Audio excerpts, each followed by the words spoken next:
you please say your name and spell it? Michael Joel Harris, MichaelJoelHarris. Could you please state your birthday? December 22nd, 1973. Name of people attending the interview: Tania, Damari, Lovely, and Denise. The organization we're working with: Veteran History Student Project, Free Spirit Media.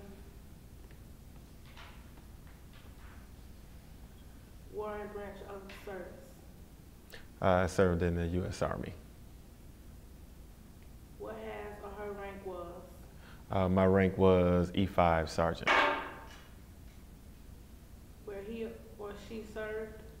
I served in North Carolina, South Carolina, Seattle, Washington, and Iraq, along with Korea. If interviewing a civilian, what type of work will she perform? Currently, I work in community affairs. Okay, stop. That's good. All right, so here, let me see something real quick. You can stop it. It's over on my desk, on the desk. Press stop. You looking for the pen? Zero in. Camera.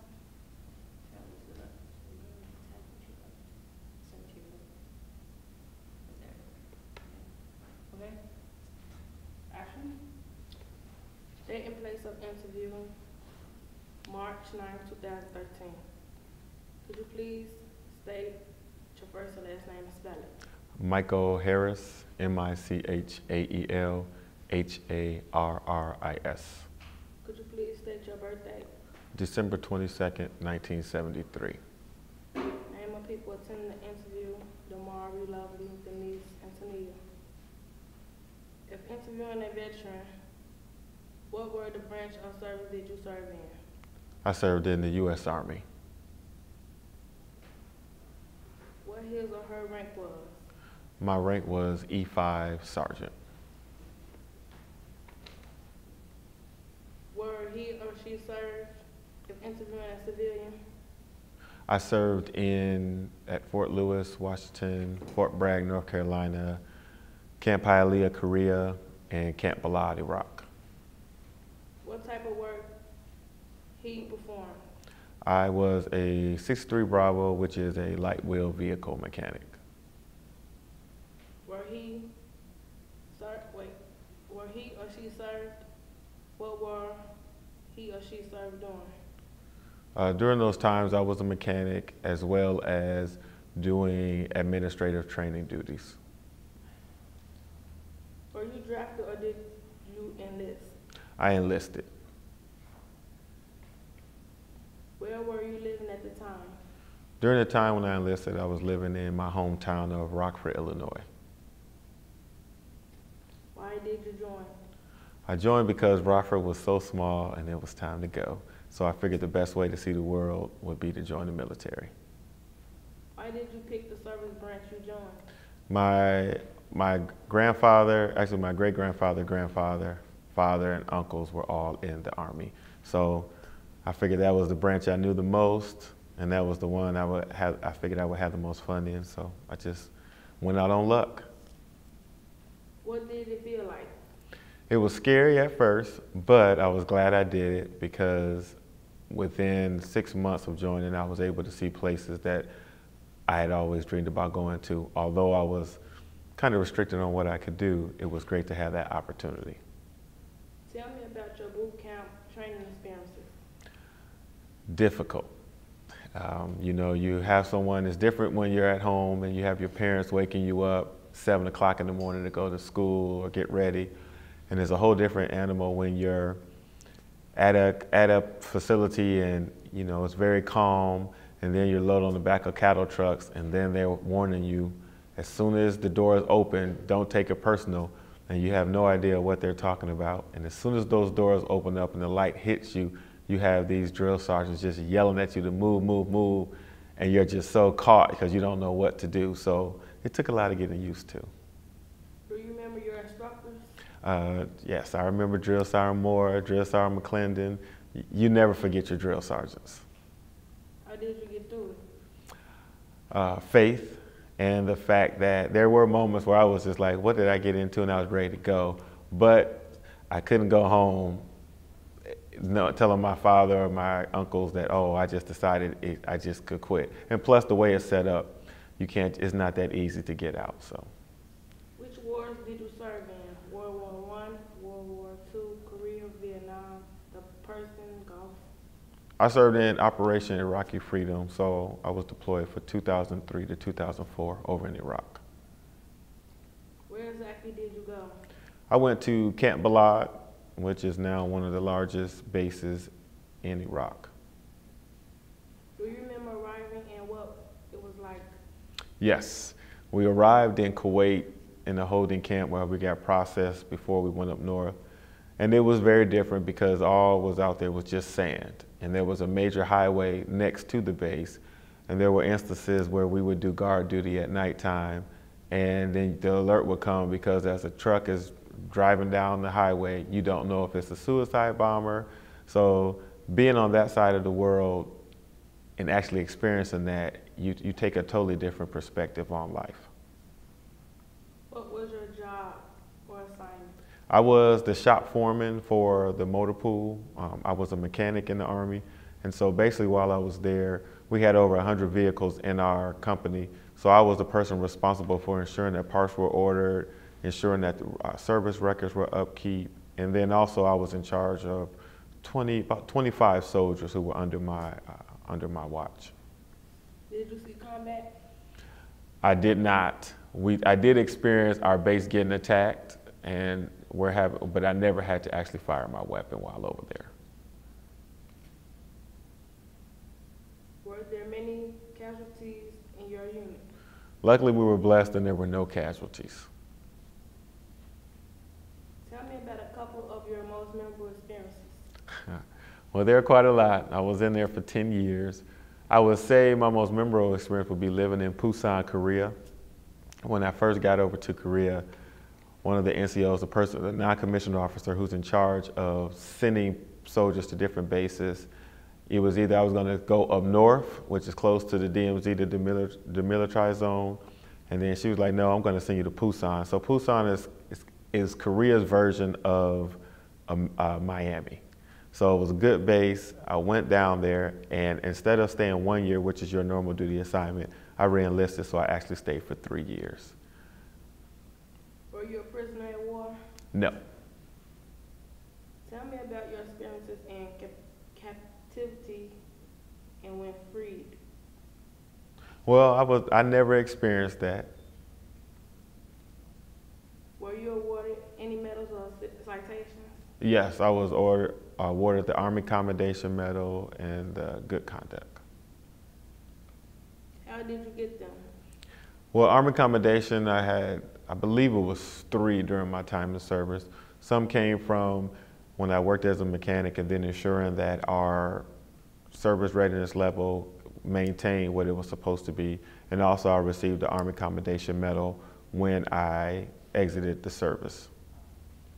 Higher ranks may be. How did you stay in touch with your family? Through constant emails, letters, and the way the military is set up is that they believe in communication with family members. And so I'll never forget one time, we had a big company, it's probably about 300 soldiers. And so we're all in formation one Friday morning for physical training, which is PT. And all of a sudden my first sergeant, he just comes and he's like, Harris. And I said, yes, First Sergeant. He said, I need you to do me a favor. So, you're thinking you're in trouble. And, you're like, yes, First Sergeant. He's like, can you call your mom? Because she has called me because you haven't called her. So it's kind of embarrassing, but they really value the structure of family. What was the food like? It was interesting, but when you don't have to pay for your own groceries, you really can't complain, but they always try to ensure that the food that was provided, it was something that they would eat as well. When you're on base, the food is excellent. When you're out in the field, it's different, but you adjust. Did you have plenty of supplies? Yes, I did. Do you feel pressure or stress? No, actually, the military teaches you how to deal with it. And one of the key things about the military if you meet a lot of individuals who were in it, if they are stressed out, a lot of times you probably won't know it because they train you how to keep it inside where it doesn't control you. And prime example, going to Iraq, every day you're always, no matter who you always are concerned about your safety. But it's how are you gonna let it control you, or are you gonna control it? So I just learned to just control the stress. Was there something special you did for good luck? I would say the only thing I ever did was just pray. That's, just pray. And I would tell all my soldiers the same things, regardless of what your faith was. Pray, or whatever you do, that gets you through it, or talking to somebody. Those are human companionship when you're deployed is vital. So. How did people entertain themselves? Well, when you're deployed, you have a lot of stuff to do. So whether it's playing cards, and then when we first went there, the war was just starting. So there really wasn't anything to do. So, we had our cardboard box was our bathroom. So you would find playing cards and you would use that, or whether it's just someone's family would send them some magazines or something to read, and then you ensure that you pass it along to everybody else. So it was like a big family. You all did your best to entertain each other. Were there entertainers? During my time, there wasn't, but when we left, that's when individuals started coming, because the base we were on was just being, the structure was being improved. What did you do when on leave? Well, I didn't get a chance to get on leave while I was over there. Why did you travel while in the service? Why did I travel? Or where? Why? Why? Well, the one thing about the military, what you love, is that immediately when you come in, you automatically have 30 days of vacation, which is unheard of anywhere else. And so the other thing is, if you don't use a certain amount of days in a certain amount of time, they take it back from you. So during my time, I had a good time traveling, and one of the best places I went to was Vancouver, British Columbia. It's just the atmosphere, the air, and just the quality of life is just very laid back. That's my favorite place. Do you recall any particularly humorous or unusual event? Let me see. There were quite a bit. I might have to come back to that one. I'll have to think about it some more. What were some of the pranks that you or others will pull? Well, a lot of times what we would do, when you're in the motor pool, or either you're in the barracks, the one thing that would always get a soldier nervous if you're saying somebody high ranking was coming. So sometimes if someone overslept and they didn't make it out in time for formation, you mess with them and say, hey, Sergeant Major's coming. And then they're like, no, it's not. So at one particular point, they don't think you're coming. Then they may hear that voice coming down the hallway. And so then it's just hilarious when you see them jumping around and they're trying to act like they were sick or something like that. And it just doesn't work. So you laugh, but while you're laughing, you're ensuring like, oh, I hope that's not going to be me. I hope I remember not to be late for PT. Do you have any photographs? I have lots of photographs, probably from when I first joined in '96 and when I got out in 2005. Who are the people in the photographs? Myself, my best friend Manuel, my good friend Damon. Just so many individuals throughout my entire time. And the interesting part is I have hundreds of pictures, and every time I look at them, I can actually remember every person who's in the pictures. What did you think of officers or fellow soldiers?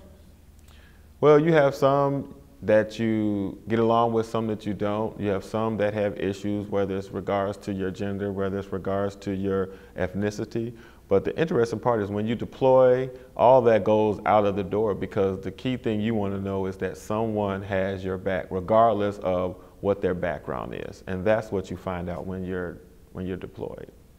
Did you keep a personal diary? I did not. Do you recall the day your service ended? I do. It was May 15, 2005. And I remembered I was at information, and that's when they were announcing that I was leaving. I got my last ARCOM, Army Commendation Medal. And you look forward to that day, but I wasn't ready. I was only getting out because my mom was sick, and so I was coming home. But once you're out of uniform, you do miss it. And even now, 8 years later, I still miss it. Where were you? I was in Fort Lewis, Washington. What did you do in the days and weeks afterward? Well, I had about 30 days of leave, so I drove from Seattle, Washington to Chicago. And actually, it's a long drive, but I made it in about a day and a half by myself. And then when I came home, I just relaxed for a few days. And then about 4 days after that, I took a trip to Miami. I went back to Seattle just to visit some friends. And then I also went out to Fort Carson, Colorado to visit my brother. Did you work or go back to school? I actually did both. The good thing about Illinois when I joined is that if you come back as a veteran, they'll pay you full tuition at a state college. So I actually came back in May, semester started in August. And so luckily I just went to the counselor just to talk about it. And she said she was glad that I did because you have 90 days to sign up as soon as you get back in Illinois. And so I was able to do that. And then I did some volunteer work at a community organization. And then about a month after that, I got a job working in programming. Was your education supported by the GI Bill?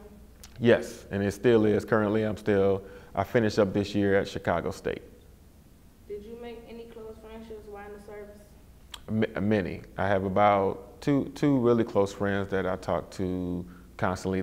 One is out and one is actually still in. And then also my brother, he's still in. So both of them, they'll retire in about 2 years. Did you continue any of those relationships?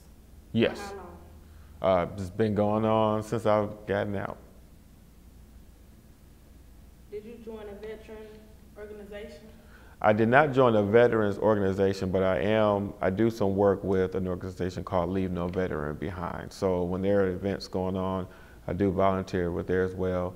Also with the University of Chicago, they have a military affinity group, which is made up of veterans either who graduated from the University of Chicago or either on staff there where I'm at. What did you go on to do as a career after the war?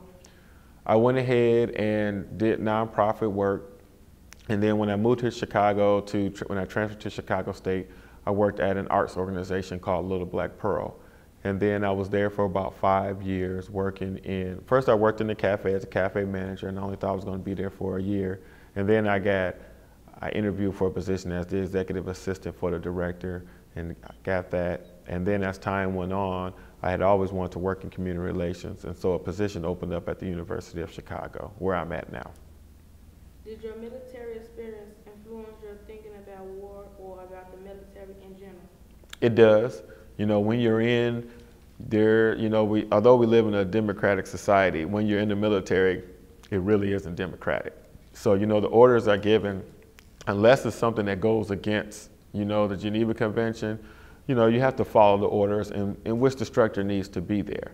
But now, looking at the war, when you're you're given information and you can't really voice it. But now that you're out, when you see what's going on and you see what led to the Iraq War and that the information wasn't truly correct, you know, you take your own opinion primarily because you were the ones that had to fight that war. If in a veterans organization, what kind of activities does your post or association have? Well, I'm not in one. I don't hold a position in any, but as I stated earlier with Leave No Veteran Behind, when they do certain things like whether it's mentoring young men or whether it's talking to other veterans, I do volunteer with that. Do you attend reunions? I do not. How did you serve? How did your service and experience affect your life? It greatly influenced me. No matter what I do in life, I always have to go back to the military because, you know, they put so much into you to make you into a good soldier that you have to, there's no way that it goes out of you. You can be out of the service 20, 30 years and you always remember those experiences, whether it's, you know, being observant to situations, whether the training as someone who's 20 years old, 21, 22, and you have to manage, you're responsible for the lives of other soldiers, making sure that they're physically fit, making sure that they are doing their job, making sure that their pay is there. So it teaches you a lot of stuff that in the civilian world you probably wouldn't get to in your 30s or have your college degree. So it has been the greatest impact in my life. Is there anything you would like to add that we have not covered in this interview? Well, for me, I'm a big proponent of the military, but it's not for everyone.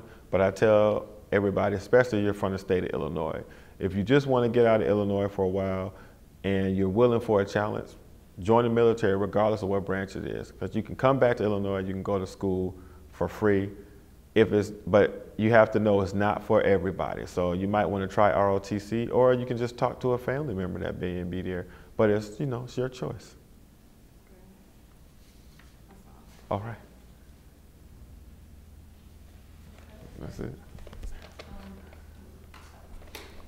We're not done yet. We still need big focus? Yeah. Everybody? Okay, so audio, roll video, straight focus? Yes. Okay, action. Why did you remember your drill sergeant so well? Well, when you have your father, your mother, those are your disciplinarians when you're growing up. So when you're 20-something years old and you have somebody else outside of your family who has that control and is telling you what to do, whether it's push-ups, you're getting to bed at 11 o'clock at night after a long day, and all of a sudden you have someone run into your room at 4 in the morning, get up, soldier, just yelling at you, shaking your bed, and you have no choice but to get there, and you're just in a daze. You never forget that experience. You never forget those individuals because they have such a profound effect on you. What was your mindset going into the war? I was scared. Not scared primarily because of my safety. I was scared because I had individuals under me that I was in charge of. So when you think about that and you look at the majority of them, they were married, some had children, and their wives were home alone. Some of the wives weren't working. And so you think about stuff like that and you see how daunting the task can be. But what I looked at is that at my level, I had people under me, but there was someone, my boss, who was responsible for 5 other non-commissioned officers at my level as well. So as the chain goes up and the higher your rank, you see how much responsibilities that individuals have. What was your biggest challenge going into the war? My biggest challenge was I had my boss over there. It was a very challenging situation because we just didn't see eye to eye a lot of times. So no matter what I did, I was constantly challenged. And in a situation like that, when you're deployed in a combat zone, it can be very tense. And you have to find mechanisms that will allow you to just, temper it down. So what I had to do, there's a system set in place that, of course, you respect someone of higher rank, but there's always supposed to be that mutual respect regardless of rank. So a lot of times I had to go and speak to other non-commissioned officers, either at that person's rank or higher, and they would go talk to them, which worked out well because if I didn't, then I would have been for insubordination, not following orders. So stuff like that, that was my biggest challenge while deployed. Was it hard to transition back to civilian life? Yes, and it still is, even after being out since 2005. The military is very regimented. Sometimes it's good like that, but sometimes it can be an obstacle because you're used to the set hours. At 6:30 to 7:30 each morning, you're going to do physical training, which is PT. And for me, my last job when I was an admin training supervisor. So we had a room called the orderly room, and that's pretty much similar to what companies have. They call their HR, the Human Resources Department. And instead of 6:30, I was there about 5:45, 6 o'clock each morning, ensuring that all the reports were ready. So when the individuals in charge, the commander, which is the captain, or the first sergeant, which was the top non-commissioned officer in the unit, making sure they had those to look at, 6:30 to 7:30 PT, 7:30 to 9 was your time, but 9 o'clock you were at work, and it was 9 to 5. So you get used to that. So when you get out and you have a job where you know you're supposed to be at work on time, but there's not that the drastic action could be that you could lose your job, but you know there's wiggle room, it takes a lot to get used to. Did you have any fears going into the war? Besides dealing with the individuals underneath me and just concerned about their safety, I really didn't have that many fears. What's PT? PT is physical training. So when you're in the military, especially the Army, you always want to make sure that you're physically fit. So when you deploy to a combat situation, if war breaks out, you never know if one of your fellow soldiers gets hurt. You want to make sure that you can go ahead. If you need to carry them, you can do that. So typically each morning you do a different amount of exercises, where it's the military press, where you have your arms lifted up in the air and you're lifting them up, or you're doing push-ups, or you're running 2 miles, and it's to keep you in shape. And then every 6 months you have to take a PT test, physical training test. And basically what that is, everything is 2, 2, and 2. So how many push-ups you can do in 2 minutes, how many sit-ups you can do in 2 minutes, and then you have to go and do a 2-mile run. So the score, you can get up to 300, and then if you exceed 100% in each category, it takes you higher. So for me, the highest I ever got was a 270, but that's because when I was younger, when I was in my 20s, and even before I got out, I was able to run 2 miles in about 11 minutes, 10 seconds. So now I can't do it like that, but those were the things you do to stay physically fit. What's the first sergeant? First sergeant is a non-commissioned officer, E8 in the company level. And so you have a captain, which is an 03, that's the officer rank. And basically what he does, he is the senior non-commissioned officer for a company command. And what he's in charge of is all enlisted matters, whether it's personnel, someone is needed in a particular unit, whether there's a cleaning detail and the higher command needs some soldiers to come and help out. He's the person that is responsible for all that. Can you state what's a GI Bill? The GI Bill is, back in after World War II, I believe, you had a lot of veterans coming back. And so what the U.S. government decided to do, they wanted to ensure that the veterans, that their standard of living increased because of all their service. So you have the GI Bill, and basically what that is to help soldiers continue on the path of living a good life. And so we know that education is important. So when I got out, it was the GI Bill. And what that did is, it was 36 months. They provide a stipend for you to help out with school. Well, now after 9/11, there's the post 9/11 GI Bill. And this one goes for both private and public colleges.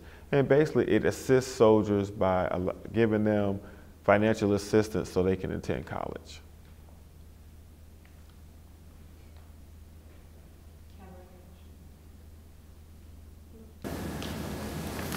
Really? What were your family reactions? It was mixed. I'll tell you, when I joined, most people think about it, but I actually was at work one day when originally I went to Jackson State University. And so when I came back up, I worked at the library for a while.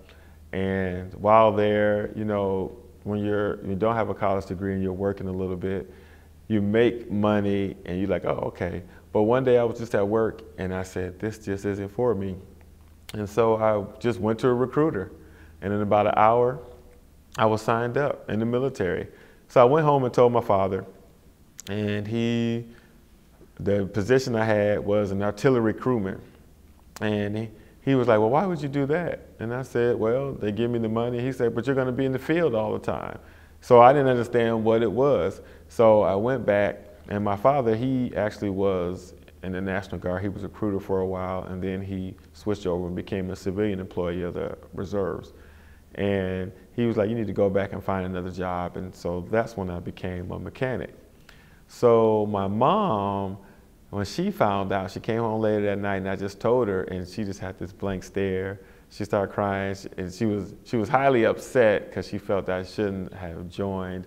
But you know, I was about to turn 22, and it was what I wanted to do. So you know, she dealt with it, and you know, in a way she didn't have a choice, but she dealt with it. My sisters and brothers, you know, they were sad I was going to leave, but we made the most of it. And so what we ended up doing is I stayed in contact with them. I know earlier you talked about how did I stay in contact with them. We wrote. Every time I would come home, I would spend time with them. Or my mom, one thing I appreciated when I was in the service is that no matter where I was at, she always came. She didn't come to Korea or Iraq, but she made it to my bases. And I'll never forget, I came back from Iraq, and I was in formation as we come back on the Friday, and all we're just so thankful. We just want to take a shower and just relax for the weekend because we've been deployed for a year. And I see this head that keeps popping out of the crowd. And I'm telling my best friend, I was like, I think that's my mom. And he's like, are you sure? And I said, I think it is. And then lo and behold, once we get dismissed, I just see my mom just pop out again. She comes, so she had surprised me. So it was good just to see some family members there, you know, after coming back from a year overseas. Tell me about a couple of your memorable experiences. Well, a memorable experience would be living in North Carolina. And one thing about Fort Bragg is that Fayetteville is not the best city in the world, but it has access to everything. So what I can appreciate is when we would get a 4-day weekend, the one thing about the military, you always get a 3-day weekend. In the Army, you always got a 3-day weekend. Or if there was a holiday weekend, if the holiday fell on a Monday or a Tuesday, you always got that Saturday, Sunday, Monday, Tuesday off. And so that was a good chance for me because when I was growing up, I always wanted to go to New York, always wanted to go to DC, visit all these places, and I never did. But in the military, I met friends who lived in these places. So I believe in one time, there was like a 2-month stretch that I went to DC, New York, Virginia Beach, all in that time frame, and met their families, and it's an experience I'll never forget. Did you feel that you accomplished a lot? I did. I felt that process, being in the military, really allowed me to see that what I could do. You know, when you're in a situation where you're in the field for 20 days and you're eating MREs, which are meals ready to eat, where your fruit is dried and you have to drop it in water so it becomes regular fruit and you eat it, or you're fighting to get a number 6 because the number 6 has the hamburger meat in it compared to a number 7, which might be chicken stew that you don't want. You learn to adapt, and you learn that the situations that you're in, it's somebody else, there's always someone in the worst situation, and it's just all about how you handle it.